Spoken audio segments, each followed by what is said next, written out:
Shalom. If entering his rest was for the flesh, then Mashiach would not have come and been crucified.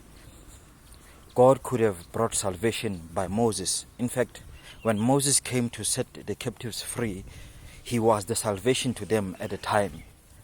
When Yehoshua took over Moses, he was the salvation at the time. In other words, you don't listen to anybody else, but you listen to Yehoshua or Joshua.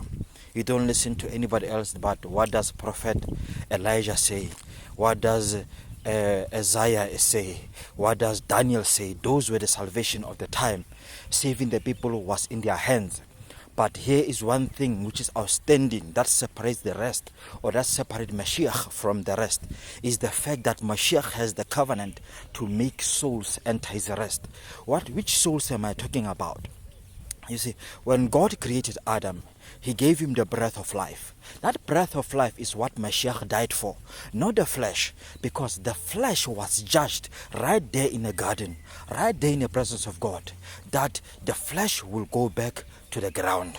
And indeed, to show that the law of sin is still at work, even to us who are under the grace of Yah, the law of sin is still at work, because there is a time whereby this flesh will be put to the ground where it came from. But the spirit must go to where it came from also, from the Lord God. But the spirit, because I lived as a sinner, I was born in sin, David says, that spirit will never reach where it goes to. The spirit will become the prisoner of death. Messiah died so that the spirits who are meant to be prisoners of death and face judgment could be set free from death. Why am I saying this? Because every time no one could enter the presence of God without them being guiltless, without them being sinless. But all have sinned. Then who shall go in for us if all have sinned?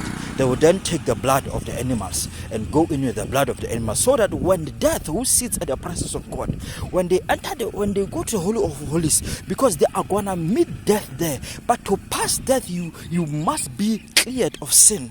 But everyone is a sinner. The animal which they sacrifice is there to represent that this person is not guilty, but they themselves are sinners. Then death is not looking at the man, but is looking at the lamb.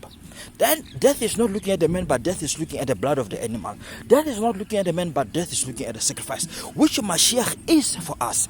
Now when we die, when we put this body down and go to the presence of the Father, death will look, is there innocence in you? Is there the lamb before you? Is there the blood of the animal before you? Is there the blood of the sacrifice before you?